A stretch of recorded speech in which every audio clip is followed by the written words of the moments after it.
Hello guys, welcome back to my YouTube channel. आज की video के अंदर हम डिस्कस करने जा रहे हैं आपका जो आपकी थिकेस्ट नर्व है बॉडी के अंदर उसके बारे में। तो वो है शियाटिक नर्व। ठीक है, सबने इसका नाम सुना होगा, शियाटिक नर्व के बारे में सुना होगा। तो आज आप देखिए कि शियाटिक नर्व ये होती है। ठीक है, तो ये जो आपको दिखाई दे रही है ये क्या है? शियाटिक नर्व है। ठीक है, जो कि आपकी कहाँ से अराइज हो रही है? पेल्विस से अराइज हो रही है और आपकी कहाँ पे जाके ये एंड होगी? पोप्टिलियल फोसा के पास। यहाँ जाके ये दो ब्रांचेस के अंदर डिवाइड हो रही है, एक टीबियल नर्व के अंदर और सेकंड आपकी पेरोनियल नर्व के अंदर। ठीक है, तो यहाँ पे इसका ओरिजिन है और यहाँ पे इसका क्या है? एंड पार्ट है।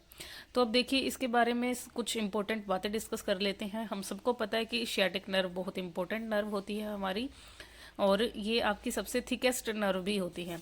ठीक है, तो कुछ इंपॉर्टेंट बातें हैं इसके बारे में जो आप सबको पता होनी चाहिए। सबसे पहली तो यही कि जब आपका कंप्रेशन होता है शियाटिक नर्व का, एग्जाम्पल के तौर पे देखिए, जब आप काफ़ी लंबे टाइम तक बैठे रहते हैं, ठीक है, after sitting for a long time, ठीक है, अगेंस्ट द फीमर में give rise to a sleeping foot. कभी कभी ऐसा लगता है ना कि हम बोलते हैं हमारे पैर सो गए, पैरों के अंदर क्या हो जाता है? आपका झंझनाहट सी आने लग जाती है। तो वो किसकी वजह से होता है? शियाटिक नर्व के कंप्रेशन की वजह से होता है। ठीक है, सेकंड जो मेन चीज़ है इसके बारे में वो क्या है? Shooting pain along with the distribution of sciatic nerve. ठीक है, and it's terminal branches. Terminal branches कौन सी हुई? इसकी आपकी टीबियल नर्व वाली और कॉमन पेरोनियल नर्व वाली। तो ये इसकी क्या हुई? आपकी टर्मिनल ब्रांचेस हुई। इनको हम क्या बोलते हैं? शियाटिका। ये एक डिजीज कंडीशन है शियाटिका। तो ये कब होती है आपकी?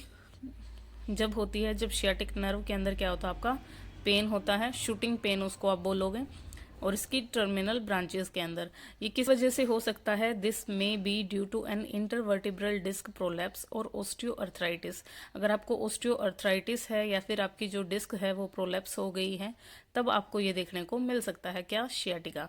सेकंड जो इसके बारे में मोस्ट इंपॉर्टेंट बात है वो क्या है? कि sciatic nerve may be injured by penetrating wound और फ्रैक्चर ऑफ द पेल्विस। अब आपको दिख रहा है कि ये पेल्विस के आसपास है। ठीक है, तो जब भी अगर फ्रैक्चर होगा आपके पेल्विस का या फिर पेल्विस में अगर कोई इंजरी होती है, तब आपकी शियाटिक नर्व भी इंजर्ड हो सकती है। ठीक है, this result in loss of movement below the knee. अगर ऐसा होता है तो नी के नीचे नीचे आप क्या है? सारी मूवमेंट आपकी खो दोगे, जिसको आप क्या बोलोगे? Foot drop. ठीक है, and loss of sensation over a large area of thigh, leg and foot. और आपका जो थाई का एरिया है, लेग का एरिया है और फुट का एरिया है, यहाँ पे जो आपकी सेंसेशन है वो सारी खत्म हो जाएंगे, आपको कुछ महसूस नहीं होगा। यानी एक तरीके से आपका जो पूरा पैर है वो एक क्या हो जाएगा? पैरालाइज टाइप हो जाएगा।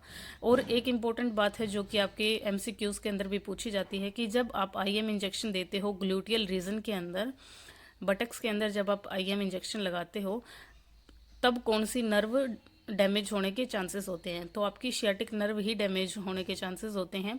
इसीलिए आपको ग्लूटियल मसल के अंदर जब भी इंजेक्शन लगाओ तो ध्यान से लगाना होता है और अपर आउटर क्वाड्रेंट को ही चूज करना है, ताकि हम इंजरी को प्रिवेंट कर सकें, ताकि जो आपकी शियाटिक नर्व है उसकी इंजरी को प्रिवेंट किया जा सके। ठीक है, एक बार ये किसी गवर्नमेंट एग्जाम के क्वेश्चन पेपर में भी आया था कि जब आप ग्लूटियल मसल के अंदर इंजेक्शन दे रहे हो, आईएम इंजेक्शन दे रहे हो, तब कौन सी नर्व इंजर्ड हो सकती है? तो उसका आंसर क्या रहेगा? आपका शियाटिक नर्व। ठीक है, सो आई होप ये इंपॉर्टेंट पॉइंट आपके लिए यूजफुल रहें। बाकी मिलते हैं नेक्स्ट वीडियो के अंदर नेक्स्ट टॉपिक के साथ। Thank you guys.